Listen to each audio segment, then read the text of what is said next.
Good morning, everyone.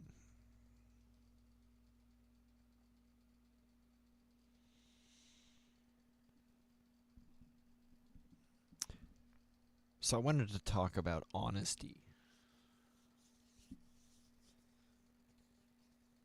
This is beyond religion. I'm not talking to you. I'm going to use a bunch of references that are going to be medical related and um, taken from religious books and other references from religion and spirituality. Um,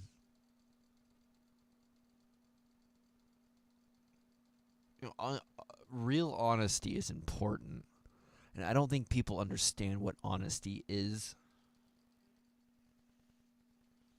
It took me a very, very long time. I'd say probably about the age of 30, where I was truly honest with myself and with the world around me, um,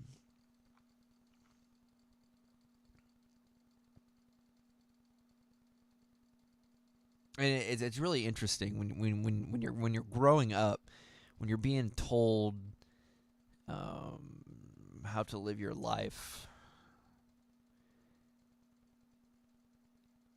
The Doing that shapes your mind,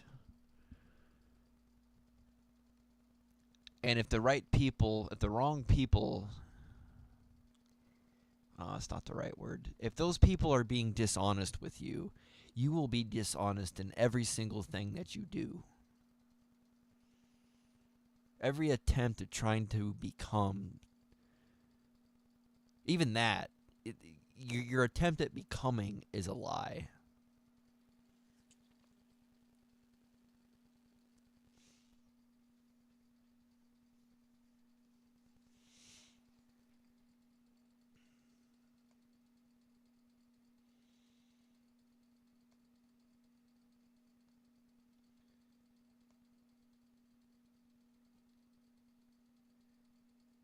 And I really don't think. I mean, people.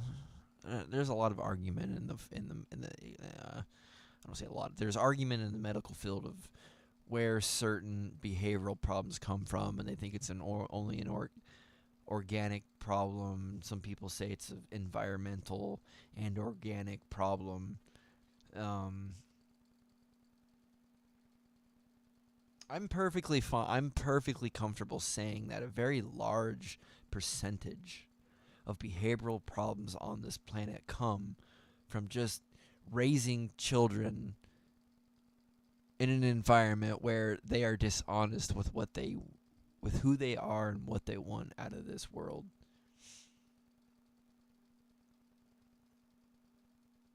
And that's where it begins. It has nothing to do.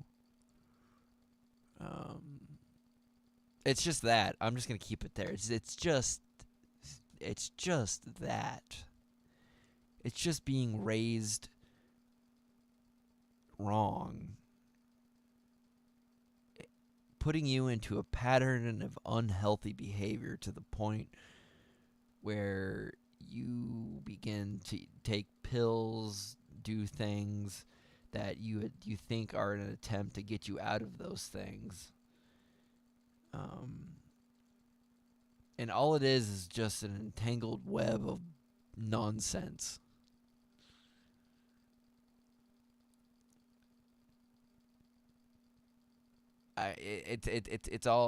It's like every single thing that you do in your life is an attempt to save yourself, and that's not living your life. Self help is one of the stupidest things you could ever get involved with. That I actually looked this up quite a few years ago, and I think self help is like a I can't remember the number, but it's billions of dollars in industry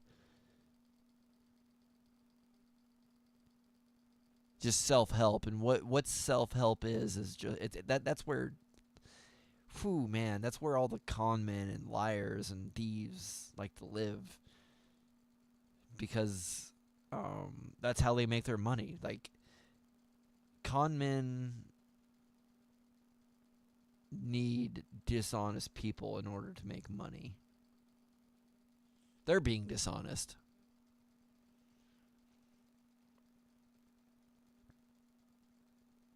Um,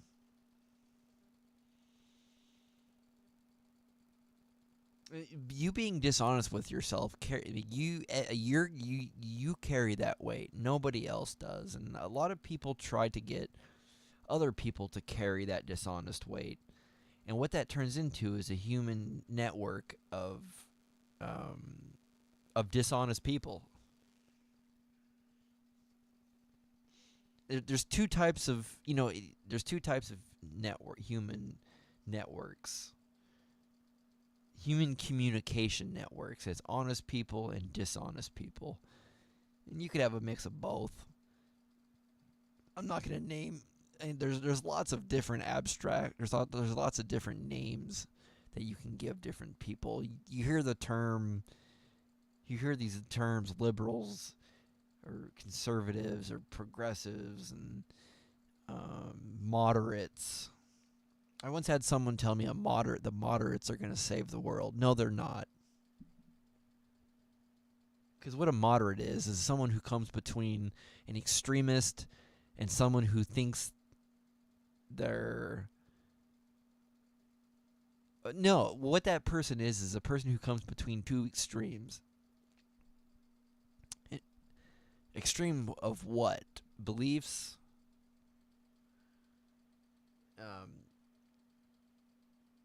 And all you're doing is arguing nonsense, obstruction to what needs to be done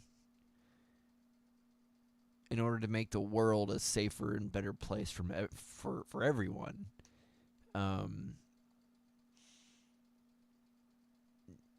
No amount of selfishness, extreme selfishness, will ever make the world better, because yourself extends further than your body. See, people don't understand what body is.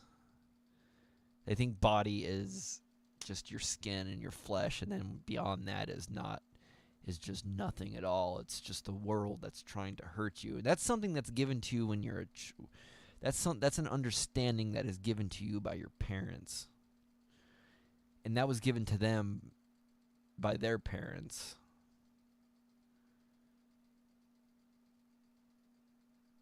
And it just continues. And that's all that's where that comes from. Is just you wanting to carry on your legacy of lies of what you think you want to believe in.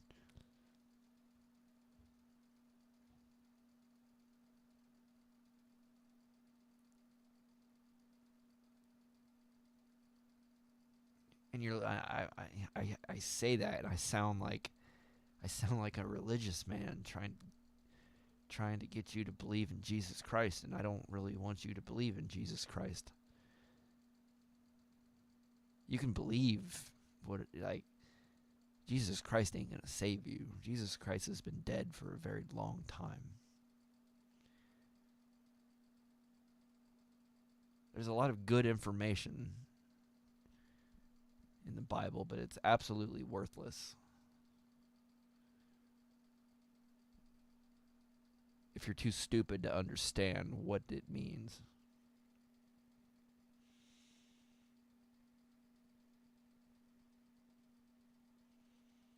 You know, I've been doing a 1-to-1 with this patient. I think I mentioned this in my last, whatever you want to call this. And this guy pulled his eyes out. He wants to pull his eyes out. And he told me this week that he sexually assaulted his 6-month-old daughter 30 years ago. I spent my entire day just taking notes and listening to this guy confess and how he did all this stuff, and I had to write it down for legal purposes. And I had to listen to this guy talk to me about tell me about the details of all this stuff. And he talked about how his wife, him and his wife were involved with bestiality and all that stuff. And 30 years from that point, he's sitting in 4-point restraints trying to pull his eyeballs out because he can't live. He can't live with himself and what he's done and the guilt.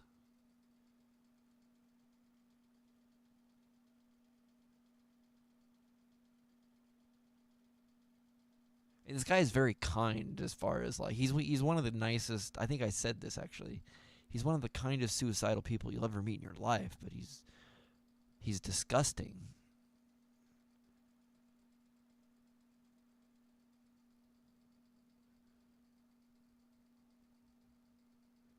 It's just disgusting.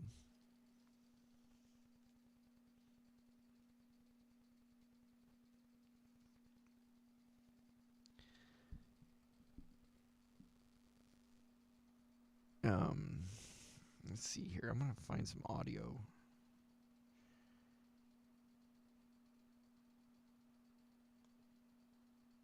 Oh, where's my? There it is. Um, Not necessarily audio. I just want to find some references, just to discuss honesty. And people don't understand what honesty is. How you get to a point of honesty and what honesty is as far as thought processing goes. Um, See, I mean, I'm only going to speak for our time, which is the time which I'm alive in. And,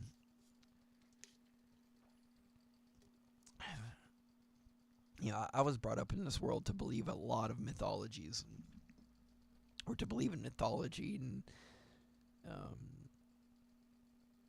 not in mythology, but a lot of mythologies. The mythologies are about your country, mythologies about your culture, mythologies about religion, the Easter Bunny, all of that. Well, what does any of that have to do with your everyday life of being a responsible citizen towards the people in your community? A lot of that stuff teaches you to divide and conquer certain people, because those books and those mythologies divide your mind and manufacture good and evil. There is no good and evil on this planet. Okay, I'm sorry. There is good and evil on this planet, but it's only what our beliefs and the groups we associate with determine that good and evil.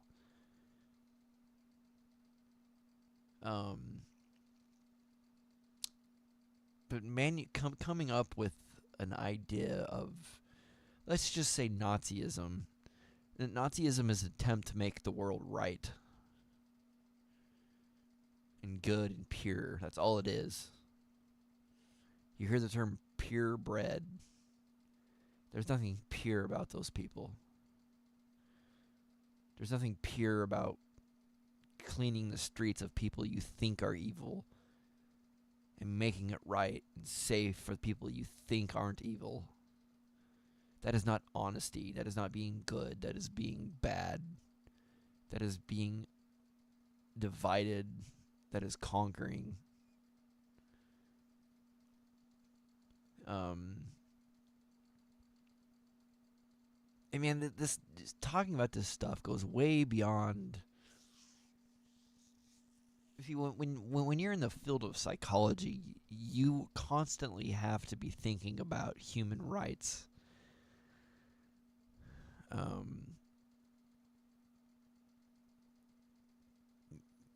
You constantly got to be. It's not just like this person has schizophrenia or something, and you constantly have to be thinking about their human rights. and their individuality.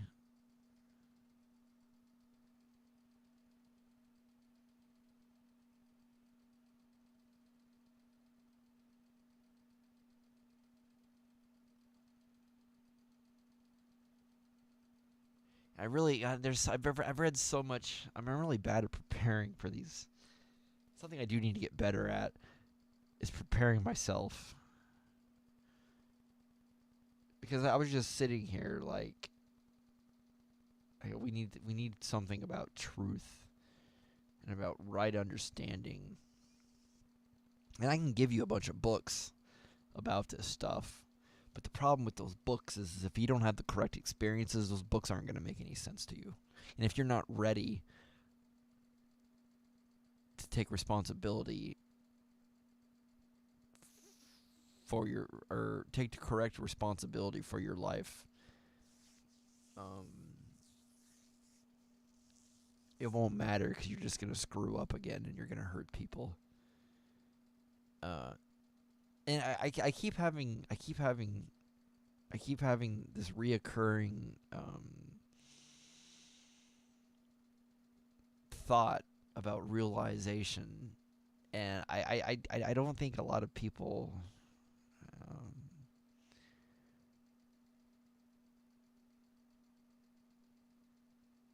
or like that's not the right I guess that's not the right way to say that. People talk about wokeness and enlightenment, and I don't think I think we're wrong.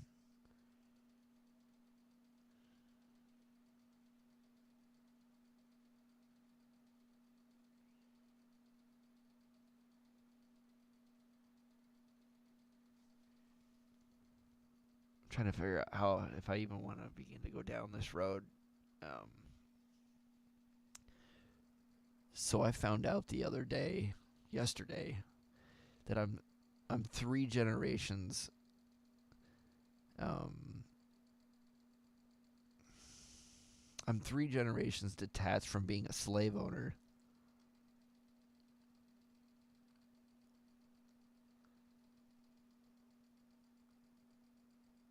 On one side of my family, and I'm 2 generations split um, from being associated with Nazism. That's how close we are to a lot of bad stuff.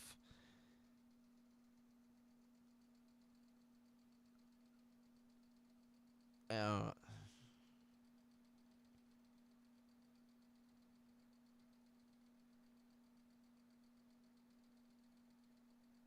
and you know, you read history books about how you get to like points where like World War II and war and those sorts of things, and you don't really understand it until it happens to you. Yeah, we're not at war right now. Well, the United States is not at war right now, but man, we sure are trying to ramp it up.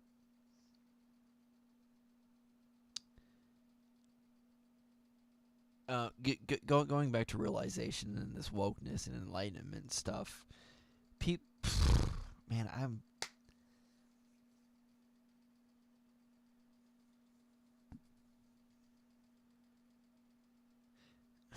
maybe I'm wrong here, but I think we have to be careful in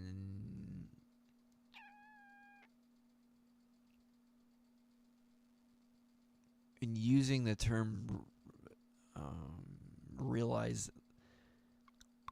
realizing who you are may not necessarily be good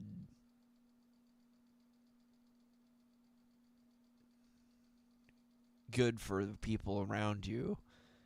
I'm not saying that in my case, but growing up, I was surrounded. I just told you I was surrounded by, and I recognize this all throughout my life. And I think this isn't what I think. This is what I know. This is where the conflict came in my life. That is the conflict.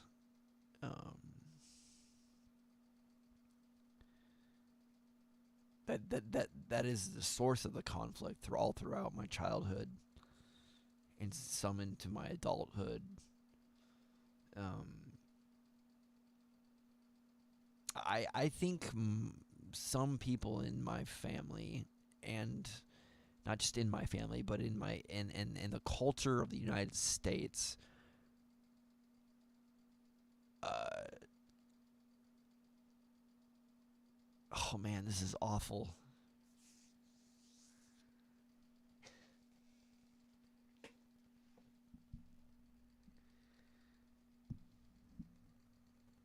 A, a lot of people want to be. I don't know if I want to say this or not. Like that's that here. Oh God.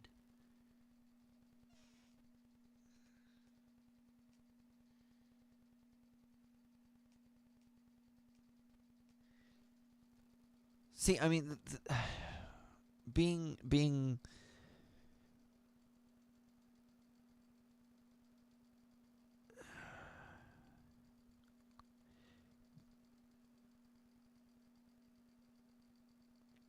if someone is born into this world and they truly want it, their true self is to be awful. And if they're not that, they're gonna have a lot of social anxiety problems because they want to be awful and they cannot be awful. And if they're not honest with themselves, they're gonna make a mess. Well, these people are gonna make a mess regardless.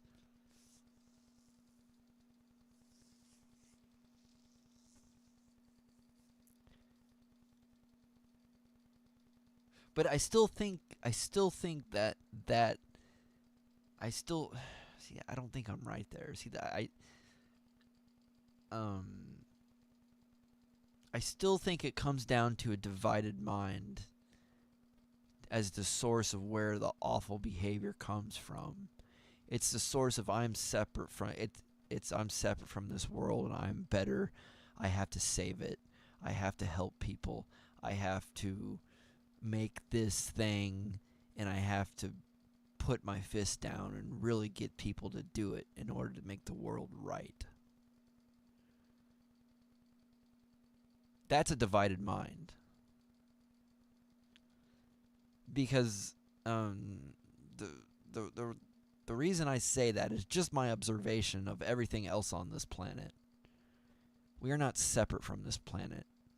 We come out of this world like the flowers sprout out of the ground, or like the rain falling from the sky. The rain is only realized once enough humidity comes into the air and the right weather pressure systems hit and the right elements happen, and then rain happens. Um, if you're never gonna see a healthy. I know um, this is gonna sound weird. You're never gonna see a flower with a divided. Um, the only flowers you'll never see a beautiful flower that is sick. That is, if the problem's at its roots, like a flower is never going to be divided against itself. Um, when I'm looking at the animal kingdom, the only time we call animals sick is when they're acting out of sorts. Like um, what is that deer disease where they just start going crazy? I can't even think of it.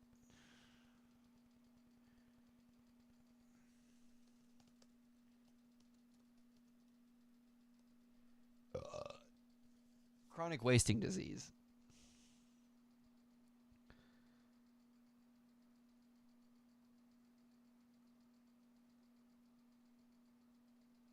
They actually look at. There's the word encephalopathy.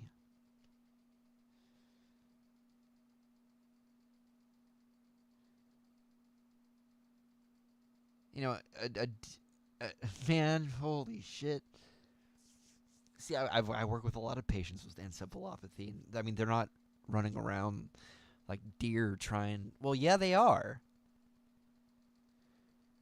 You know, a human isn't gonna act like a deer, but like the behavior is gonna be similar. See, that's your behavior is the only thing that is real. Your pattern of behavior is the only way people identify you. The only the only the only the only way people can identify you for who you are is your behavior. And that's it. Your patterns of behavior define you as who you are. And chronic wasting disease is defined by the deer's behavior. You know, encephalopathy in humans, catatonia in humans, psychosis in humans is only identified by the behavior.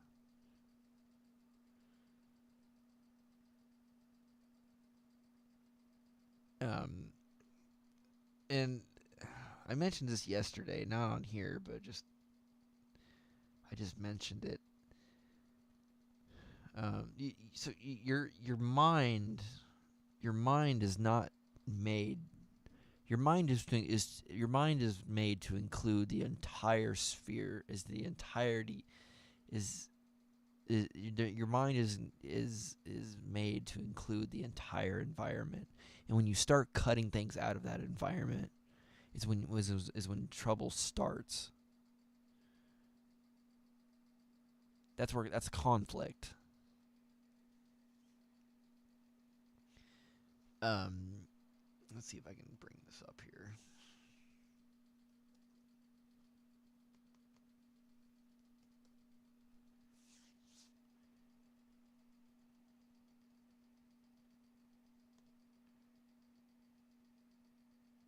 Well, maybe.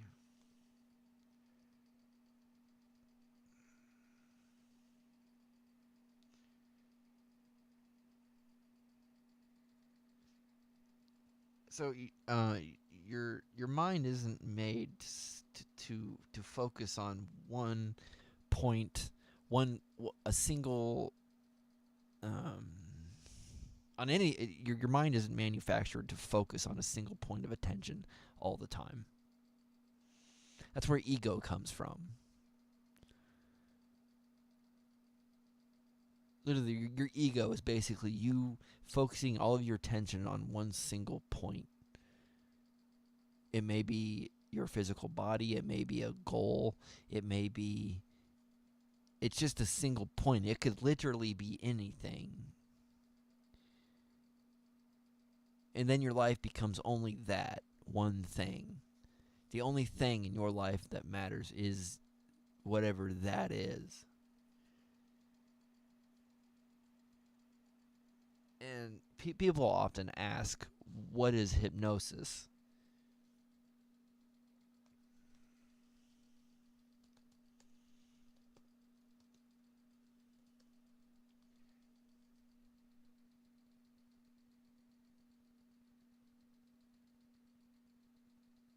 I don't like that definition of hypnosis.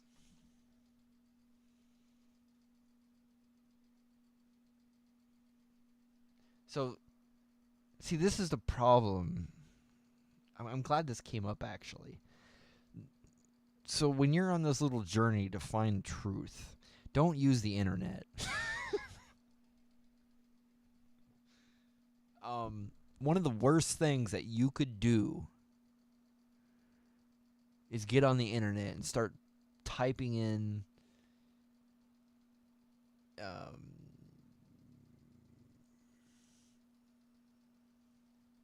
typing in anything at all. It's like trying to find the reason for your health problems on the internet. This is talking from someone with experience that almost died. You ain't gonna get there unless you know what you're talking about. Like you're never you will get close, but you'll never get to the point. Well, I can't say never, but the internet right now in 2025 is not a very good place to find good information because it's being flooded with bullshit. Like there's bots on the internet, there's people telling you nonsense on the internet. There's me.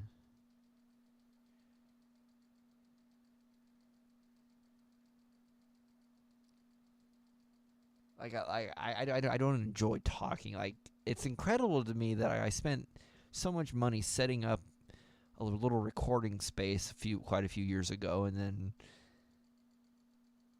realizing that I had nothing worth a damn to say, and it's all just be a waste of time anyway. And the best way to influence people is not through your mouth; it's through your behavior. And there's no way I could do that with anyone listening to this because I'm not anywhere near you. And in order to get to the point to where what I am talking about, I won't get that far with you ever, because to understand the processes of life, you have to get involved with it. You can't retract yourself from it and observe it and understand it completely. You have to be involved with it. You have to get yourself involved with it to understand it.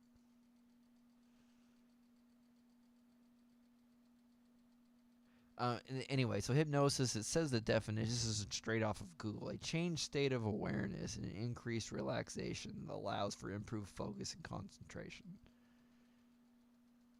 That sentence means absolutely nothing to me. Let me tell you why. A changed state of awareness and increased relaxation that allows for improved focus and concentration. So you can't increase your relaxation and improve focus and concentration at the same time.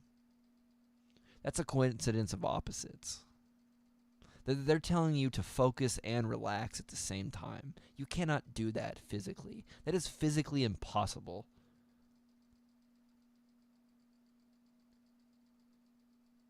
That's like right now in this room that I'm sitting in, I'm looking at a doorknob on a closet. I cannot relax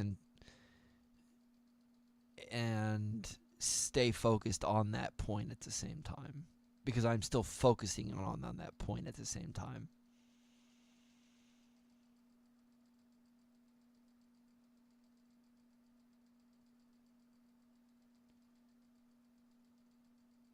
You know, the whole point of meditation is to get you to relax and be aware of your complete environment,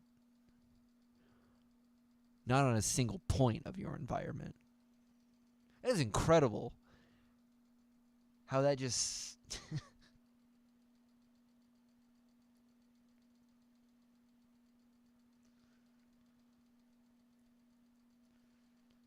Eh, the more I just realized, the more I'm reading that hypnosis is basically that definition of hypnosis is fucking wrong. I just That's gonna get blurred out or whatever. No monetization for me. Just can't say the F word. See, hypnosis is basically is like is grabbing a chicken and or a rooster and drawing a line in the sand and sticking its head right there, and that rooster will be stuck on that line. That's hypnosis. That's focused attention. That they're focusing all of their intention on that one line and they are not moving. That's hypnosis. Now, if you take that far enough, you're going to get into the states of delusion. I would say that your state of delusion begins before that because you're already deluding your mind of thoughts that get away from the entire complete environment.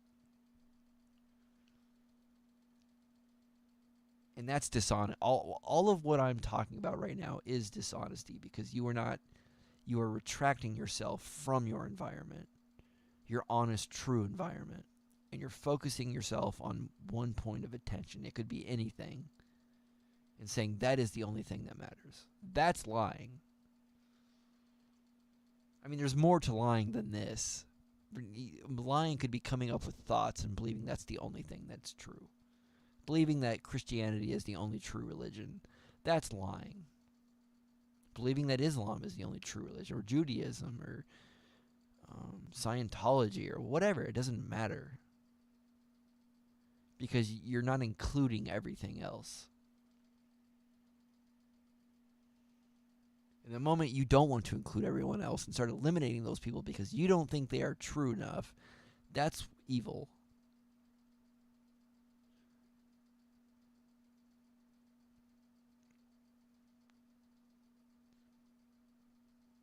Like that, I don't know how clear that I could get than that. Now,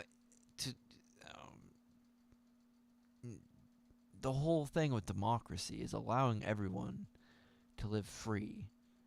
And for some reason, we're getting past that and we're going into, people talk about, the kleptocracies and all those words. And like, I'm over here talking about human behavior that goes beyond those words.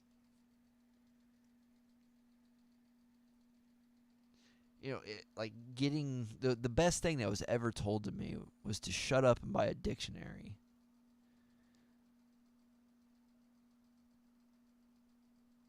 And the problem I have with that right now is the humans are being so dishonest. I could see them changing words in the dictionary.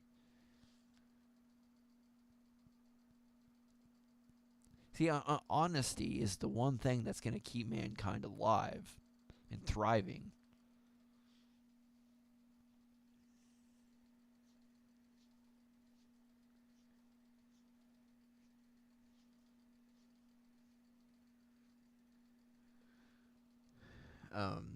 And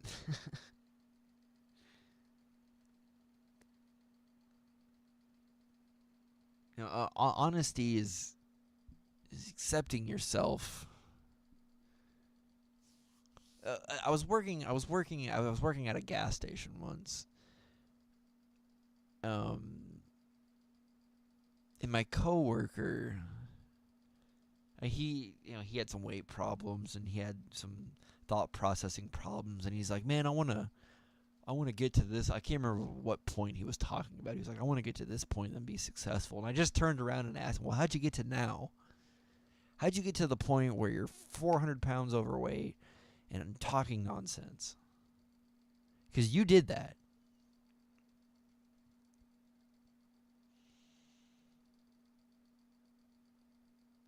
And what he told me that day is like, "Well, don't tell me that. Don't that really puts me in my place and that scares me."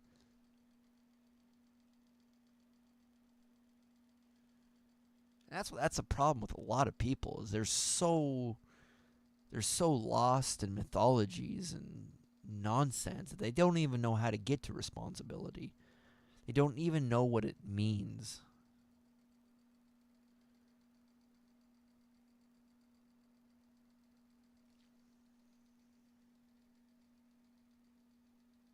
And me growing up, a lot of the conflict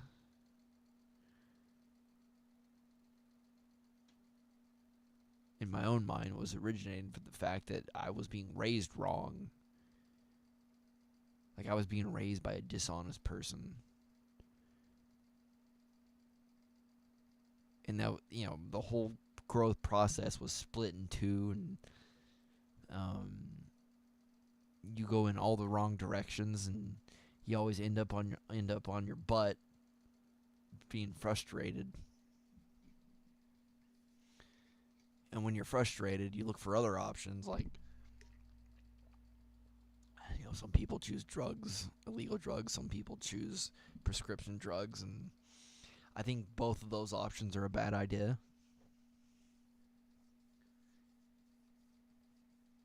Because both of those options takes you away from um, your true self. Because how you feel is your truest self. And if you don't acknowledge that, it'll drive that will drive you insane. That's being dishonest.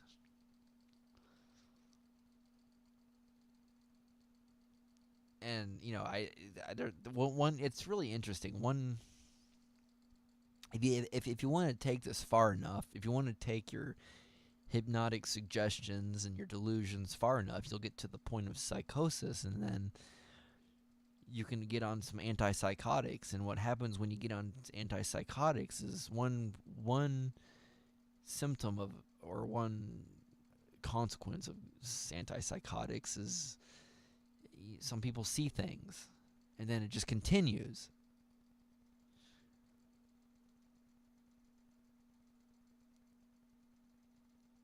I was talking to a patient, and I go, so what are these voices telling you? And they're just like voices of, you're not good enough, you'll never make it.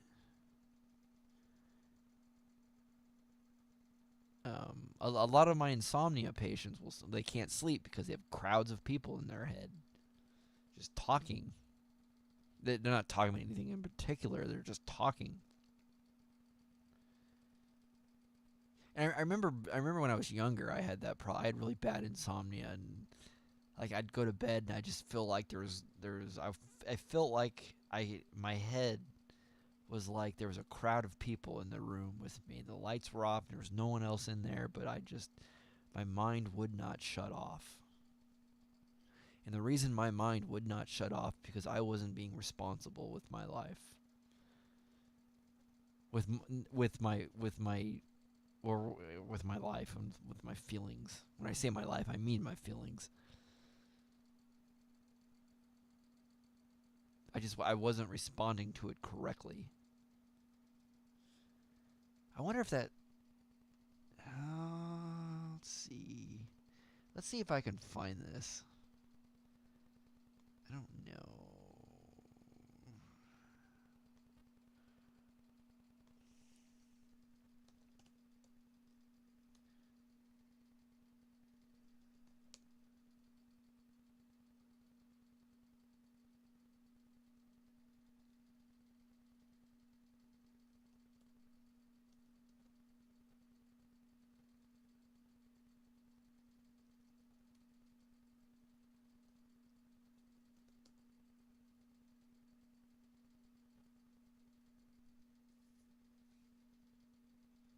There it is, right there. It's just like I didn't even.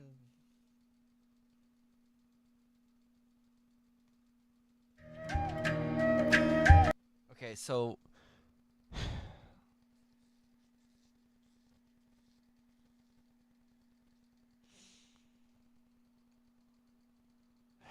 I don't really like to give you guys like people to listen to. I don't even. I mean, I just have a problem with a lot of people listening to me because I'm gonna be wrong, and a lot of the things I say aren't gonna be true to your situation. They may be. Um,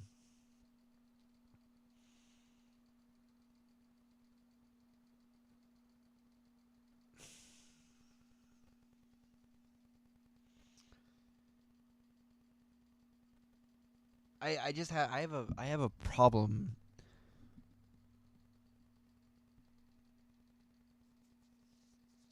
So on your journey, if you're on a journey towards truth and understanding yourself and the world, don't ever choose a single individual as your truest option, because that is not truth. Because this world has billions of people on it, and has galaxies and planets, and you're relying on one individual to give you information. And you don't know if that individual, if was tainted in any way. They may have been. There's a lot of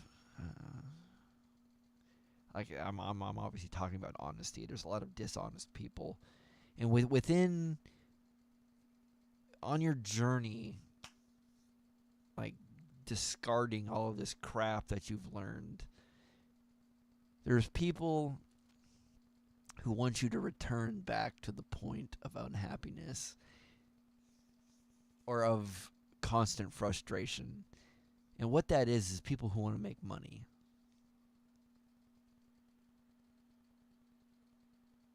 You know, your unhappiness is an opportunity for someone to make money. It's funny how capitalism always comes up in all of this. I don't really have, it's funny. I really have no problem with people making money. Money is a means of exchange. It's a replacement of barter. But it's got turned into something that's it's completely like detached from its original intent. And it's become something more.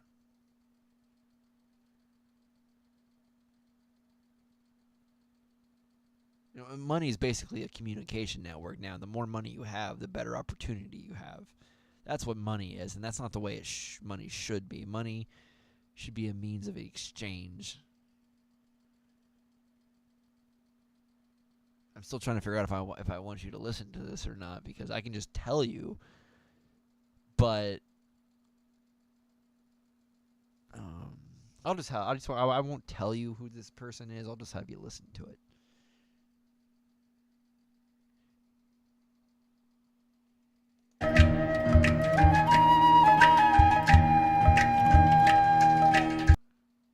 Sadhguruji, when I started saying you are a cool dude, and I saw you, I'm following you from the last 3 to 4 years, and you have been doing Rally for Rivers, Youth and Truth also is the idea that you have invented. Little, if you hold it little.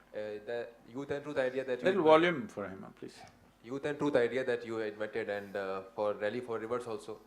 Sometimes I think that you have a lot of responsibilities for this, and I've seen your video. In one video you are saying that you are working for 16 to 18 hours a day because you are made to work because you need to work for this country. Or in one of the video I saw it. A lot of responsibilities on you, sir. Lot? No. Lot of responsibilities. All of it, huh? All of it, That's a lot of responsibilities, sir. So either you can just transfer to some of them to me also. But the thing is that when you apply, we will consider. I will be applying by tomorrow, sir. So the thing is that what I feel that sometimes or the other, there are certain few people who are taking the responsibility. But many times people are scared of the responsibilities, taking the responsibilities. You have taken the responsibilities for rivers, for others, for planting trees and other things. For you also. And for me also, you the truth. But but there is certain times when the people are scared of responsibilities. Yes. Does it taste good like chicken? Or something else? See, responsibility. Does everybody hear that word clearly? Yes. Responsibility means responsibility. Your ability to respond. I'm asking you, would you like to retain your ability to respond to every dimension of life that you face? I'm asking you. Hello? Yes. Some of you are saying no, why? If you have no if you don't have the ability to respond, that is when you feel fearful, helpless.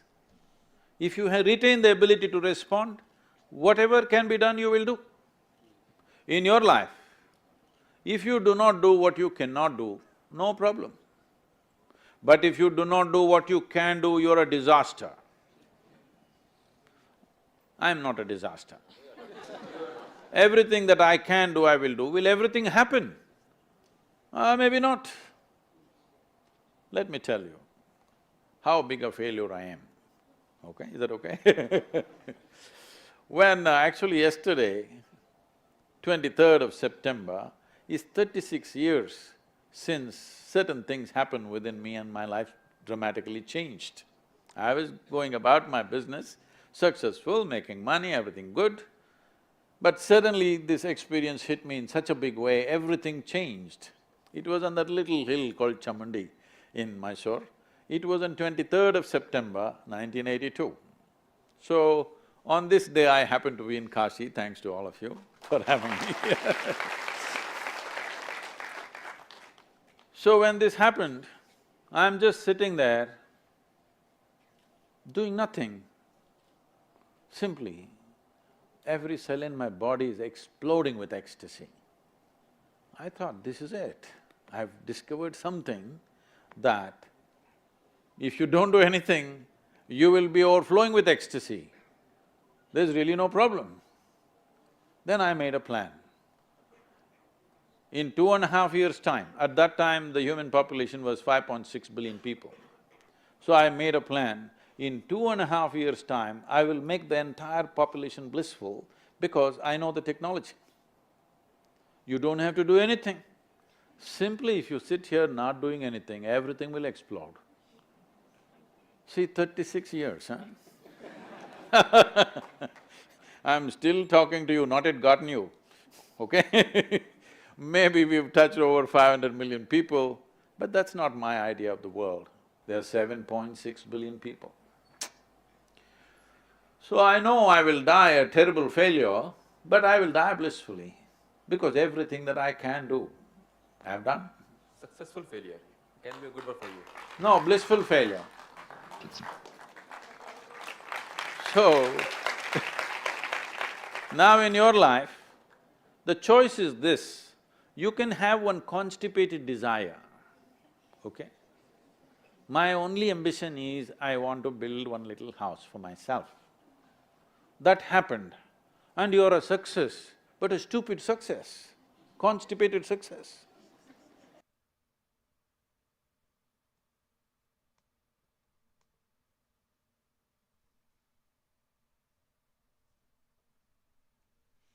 My computer froze.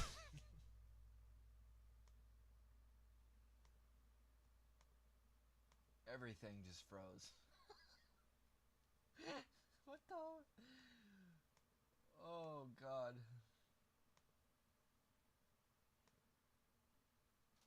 It's absurd. And they become…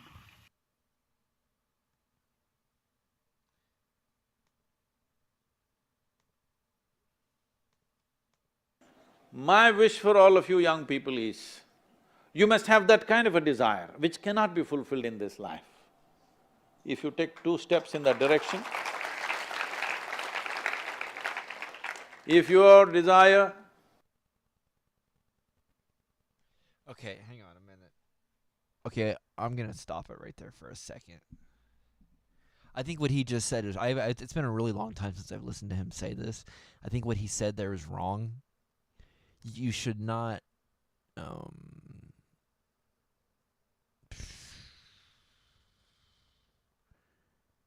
hang on, let's continue this real quick and I'm gonna see what he says. If your desire for well-being includes everybody, if your desire is all-inclusive, most probably it will not happen before you die, isn't it? Okay, I completely agree with what he just said. We'll continue. But you took a few steps in that direction, that's great. Instead of having a constipated desire and you had it fulfilled in next 5 years and you think you're on top of the world, what is the point of such a desire? So, I'm wishing you faith.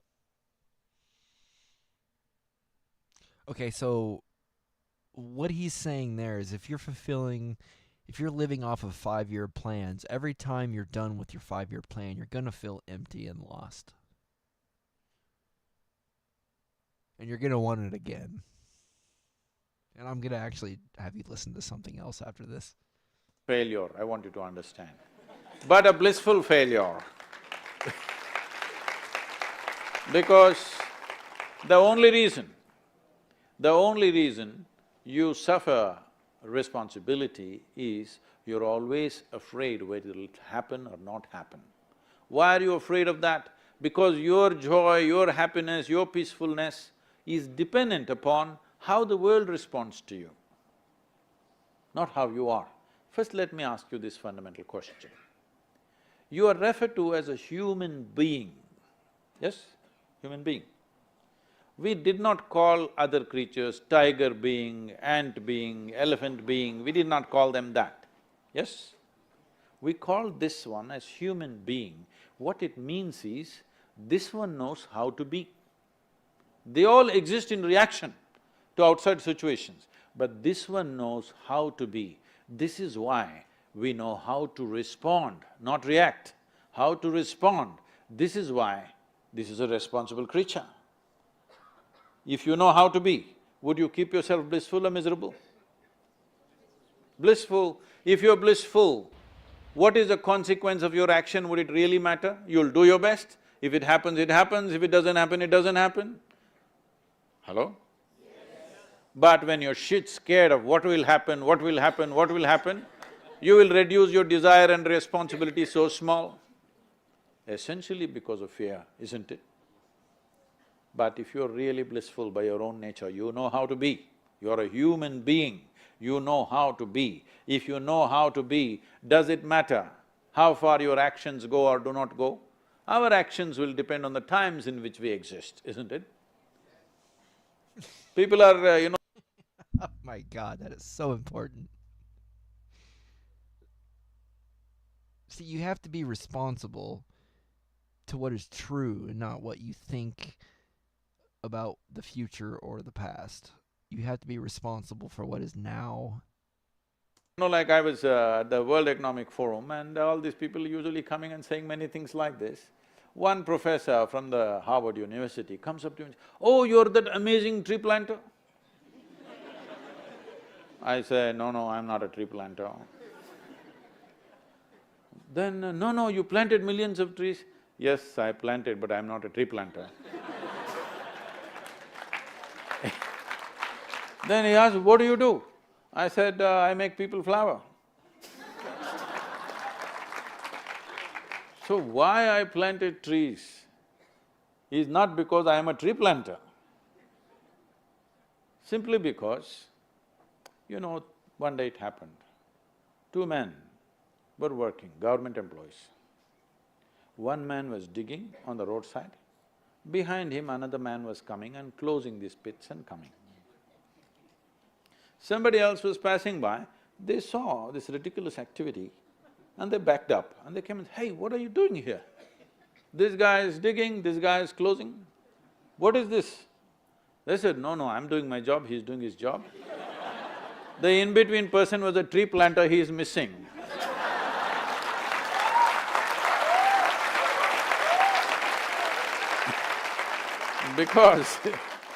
Because that tree planter has been on a leave for a long time, I stepped in. I'm not a tree planter, nor am I a river saver, okay? Because that person is missing, I stepped in.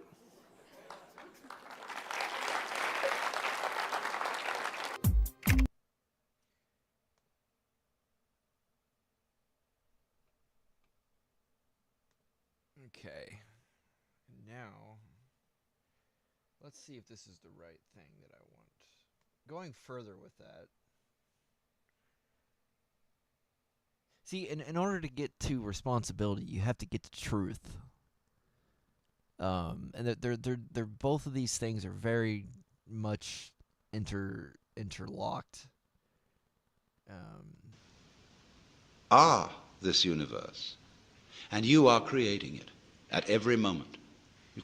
Then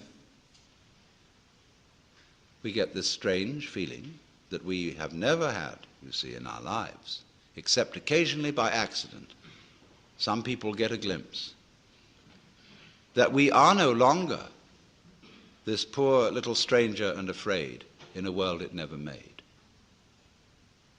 but that you are this universe, and you are creating it at every moment, because you see, it starts now.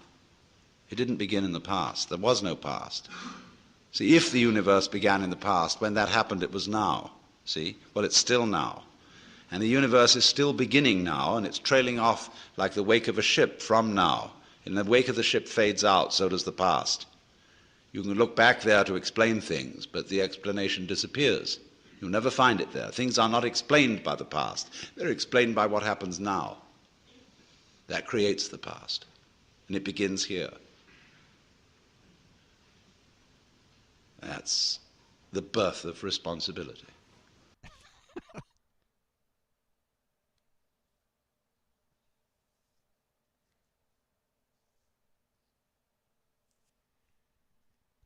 See, one fatal mistake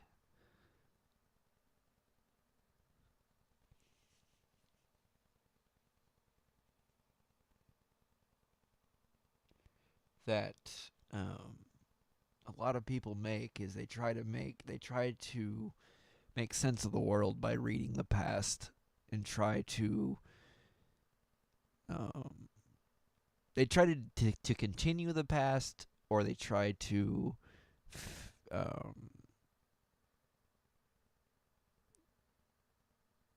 don't know, man. I don't know what I'm trying to say there. They're trying to make it right.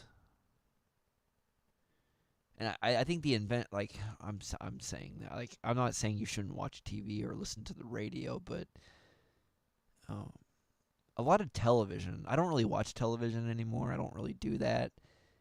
But I noticed when I canceled my cable, the only thing that was on the History Channel was Nazi documentaries. Like, every time I turned it onto that channel, it was Nazis just rolling over the hill. Every time I changed it to that channel. And I think the reason why we can't move past any of that shit is because we don't allow ourselves to. Why are we even talking about Nazism and dividing people and all that crap? Why are we even doing that still? Why?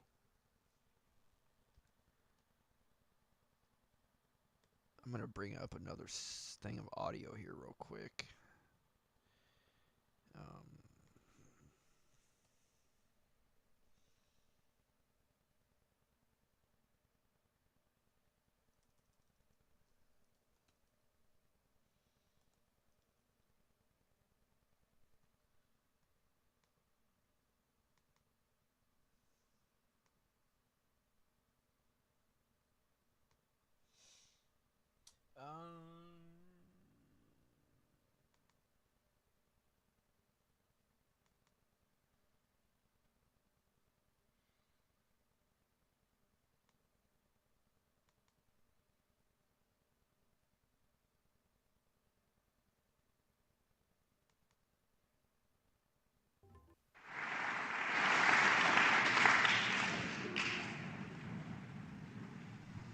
Turn the audio up. I don't think I need to tell you that in a very special and peculiar way, it had to be dealt with. But there is, you see, that heritage of thinking of ourselves as divided, the ego as the rational soul of spiritual origin, and the physical body as the animal component. And therefore, all That's a divided mind. Thinking your mind is separate from your body. That's division. success in life, spiritual success, requires the spiritualization of the animal component, the sublimation of its dirty and strange urges, so that it's thoroughly cleaned up. I suppose the ideal sexual relationship of such persons would be held on an operating table under disinfectant sprays.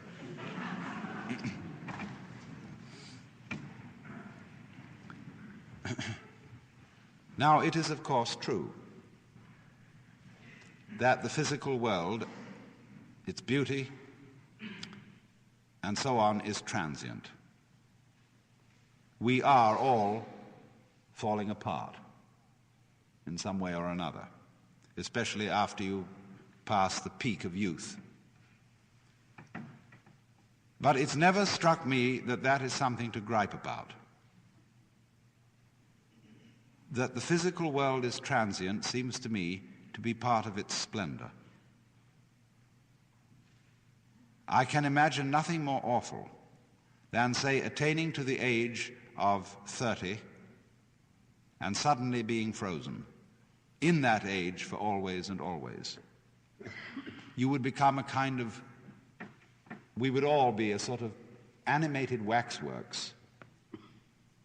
And you would discover, as a matter of fact, that people who had that physical permanence would feel like plastic.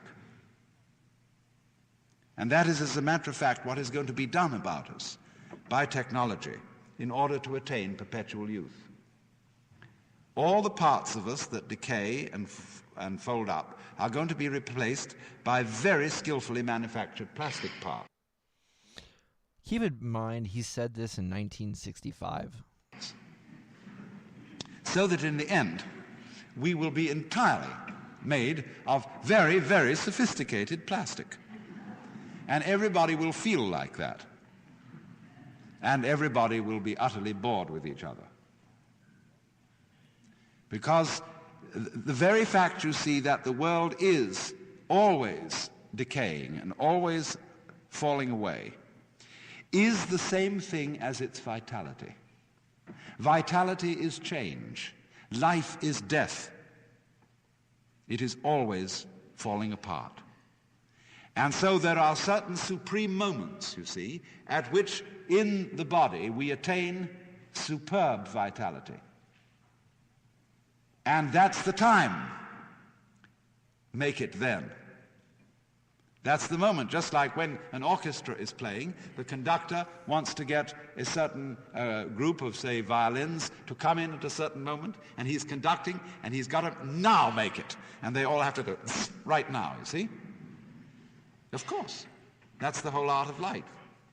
To do it at the right time, to do it in time, like you dance or you play in time.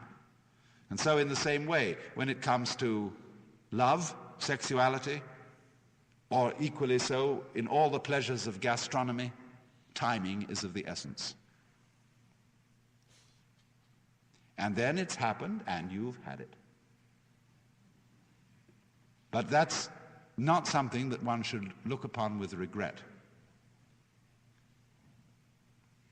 It only is something regrettable if you didn't know how to take it when it was timely. This right here is why honesty is important. Because if you're not honest with yourself, you're completely going to miss this. And this is really the essence of what I want to talk to you about. Because you see, to be detached from the world, in the sense that Buddhists and Taoists and Hindus will often talk about detachment, does not mean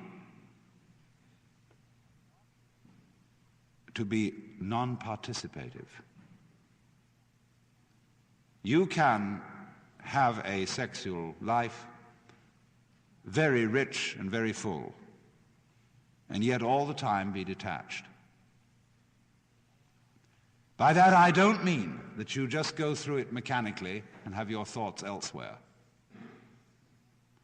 I mean a complete participation, but still detached. And the difference of the two attitudes is this. On the one hand, there is a way of being so anxious about physical pleasure, so afraid that you won't make it. This could be anything in life. It just he's talking about sex here, but this could be anything. Your love for sex is the same thing as your love for apples or whatever. You just don't have sex with apples; you eat them. It's the same. It's the same process. That you grab it too hard. That you just have to have that thing. And if you do that, you destroy it completely. And therefore, after every attempt to get it, you feel disappointed. You feel empty, you feel something was lost. And therefore you want it again. You have to keep repeating, because you never really got there. And it's this that is the hang-up. This is what is meant by attachment to this world in an evil sense. But on the other hand, pleasure in its fullness cannot be experienced when one is grasping it. I knew a little girl to whom someone gave a bunny rabbit. She was so delighted with the bunny rabbit and so afraid of losing it that taking it home in the car, she squeezed it to death with love. And lots of parents do that to their children, and lots of spouses do it to each other. They hold on too hard, and so take the life out of this transient, beautifully fragile thing that life is. To have it, to have life, and to have its pleasure, you must at the same time let go of it. And then you can feel perfectly free to have that pleasure in the most gutsy, rollicking, earthy, lip-licking way. One's whole being taken over by a kind of undulative, convulsive ripple, which is like the very pulse of life itself. This can happen only if you let go. If you are willing to be abandoned.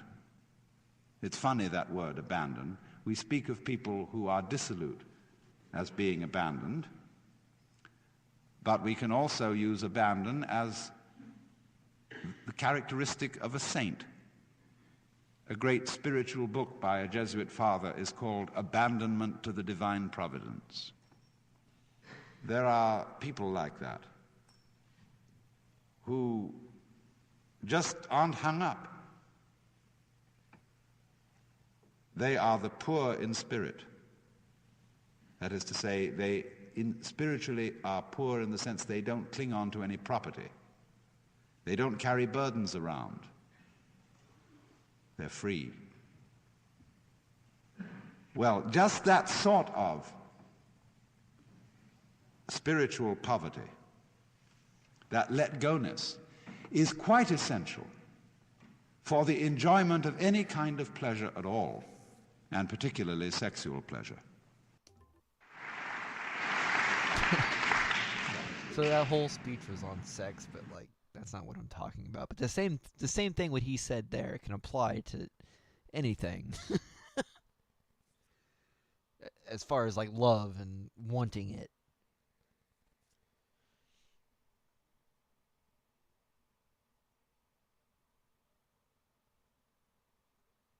But like to enjoy any of what he just said, any what of these people, no matter who, whichever one or me, these two, whatever. In order to get to any of that stuff, you need to get to truth, and to get to truth, you have to abandon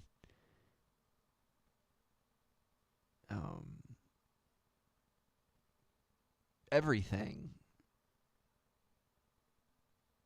and to really look into your life. Because you, when you're born, your parent, I'm not saying a lot, everyone's not told this, but a lot of people think and a lot of people are told that they're supposed to carry on the legacy of their parents. And if your parents are Nazis, what you're doing is carrying on the legacy of destroying the world in an attempt to make it good. And you are not required to do that.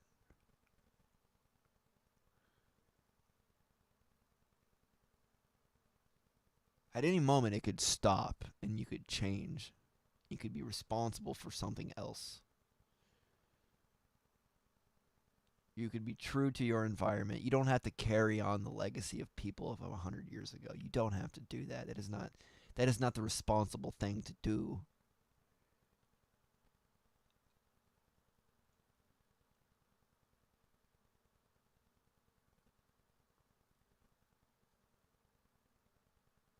And, you know, I often like, why was I born into a country that was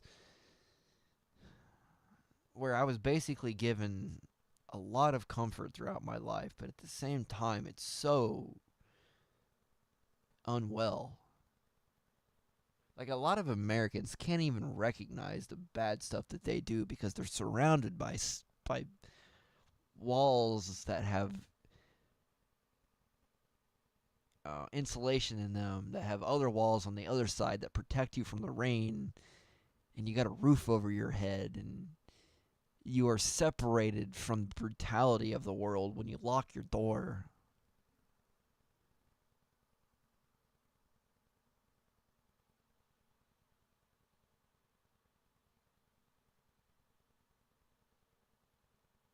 And a lot of those people can't even recognize how awful they are to other people because of that. They're awful to themselves by being awful to other people at their jobs or on the outside of their houses, and they come back into their houses and they get onto their knees and they pray to the Lord about how good they are. That is not being responsible.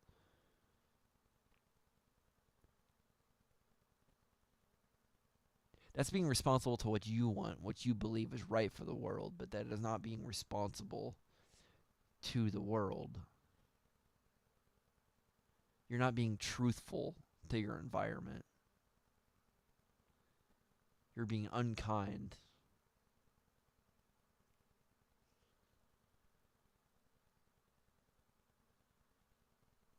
And a lot of people ask, like, well, what do you want me to do? Just sit there and do nothing? And I'm like, no. Like, people ask, like, okay, so when I'm getting into what is the thing that needs to be done? The answer to that question is right in front of your face. I can't even tell you that.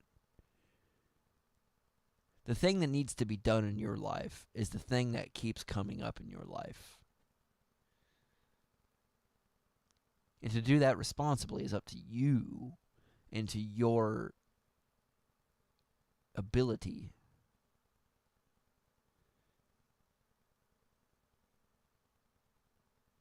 And going into the education, this is why education is so important, because you may respond to it wrong and continue to do it wrong. And the hurt that comes from doing it wrong is a signal to you that something needs to change. And if you're unable to recognize it or unwilling to recognize it, you're just going to continue to hurt.